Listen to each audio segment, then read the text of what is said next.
Welcome back to The Explainer. Today, we are stepping right back into part 3 of the masterpiece Within the Stone.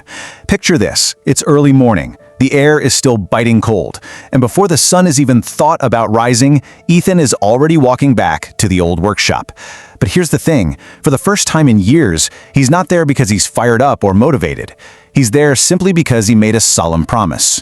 As he gets closer, the quiet valley just starts echoing with this steady, heavy sound. Clang, clang, clang. This isn't some glamorous cinematic moment of triumph. It's just the old stonecutter, already hard at work. There's no soaring background music, no applause, and absolutely no audience. Just the pure, quiet rhythm of patient, lonely work. Section 1. The Return. So Ethan steps up. He grabs his own heavy hammer and just stares at this massive, incredibly intimidating block of rough stone. He looks over at the old man, completely feeling the crushing weight of the task ahead, and asks a really vulnerable question. He just says, "Where do I even begin?" And the old man, with this incredible calm wisdom, just smiles. He tells him, with one strike, not 100, not 1,000, just one. It's brilliant, right? This monumental, overwhelming task is instantly stripped down to a single, completely manageable action. Just one strike. Which brings us to Section 2, the struggle. Now, striking a stone once sounds pretty easy, but doing it over and over, that's a harsh awakening. On that very first day, Ethan barely manages 50 strikes, and let me tell you, it is an intense, punishing physical battle just to hit that number. The contrast here is just staggering. On one hand, you have this immense physical toll.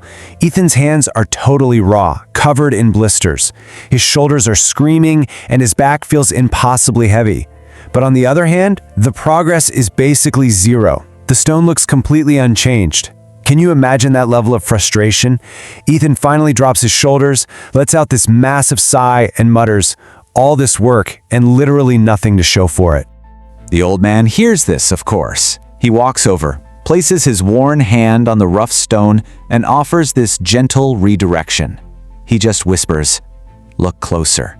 Ethan leans in, and right there, hiding in plain sight, are these tiny, almost microscopic lines. The rough edges are just a fraction smoother. It's a physical change so incredibly small that 99% of people would walk right past it. The old man smiles at him and shares this absolute truth. "That's how life changes," he says, quietly. "Listen, long before the world ever sees your massive success, you have to survive the invisible season where no one sees your progress. True transformation? It's silent. It happens completely out of sight before it ever becomes undeniable." Section 3. Consistency wins. Now, as the weeks pass in our story, the focus really shifts away from the agonizing pain of that first day. It shifts to the deep, unseen compounding of his daily effort. Ethan keeps coming back, every single morning pushing right through the silence.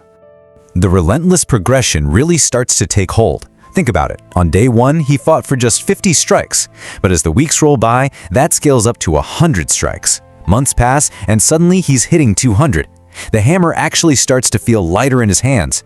His grip gets stronger. His focus gets razor sharp. He completely stops chasing those quick results and just shows up. Rain or shine, good mood or bad mood, he is there. And here is the unexpected twist. Yes, the stone was slowly changing, but Ethan was changing even more profoundly on the inside. He became vastly more patient. He grew incredibly disciplined. He developed this quiet, unbreakable confidence. And maybe most importantly, he entirely stopped looking for the easy way out. Basically, Ethan abandoned this fleeting, totally unreliable thing we call motivation, and he traded it for something infinitely more powerful: consistency. It's the simple act of showing up day after day without begging for quick results. Motivation is fickle. It comes and goes depending on how much sleep you got. But consistency? That is an unbreakable force that actually reshapes reality. Section 4. The Doubt. So Ethan is locked into this amazing rhythm, right? But just as he finds his footing, the tone completely shifts. External conflict finally arrives. One afternoon, a group of traveling strangers stops right outside the workshop to watch him. They just stand there, watching him hit the same block of stone, over and over.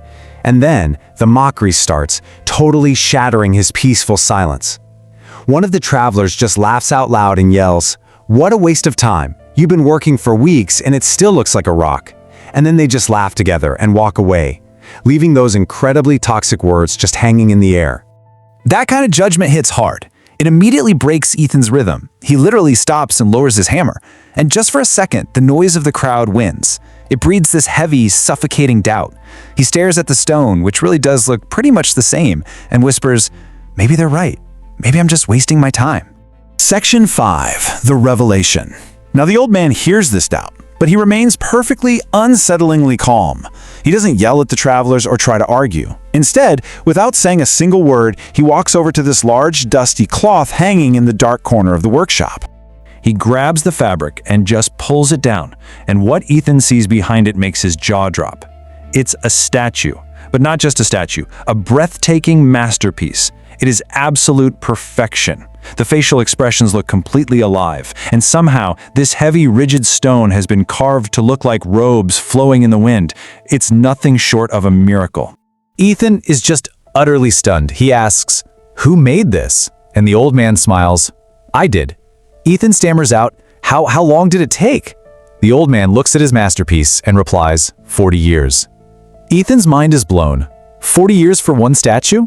But the old man gently shakes his head. "No," he says, 40 years to become the man who could create it."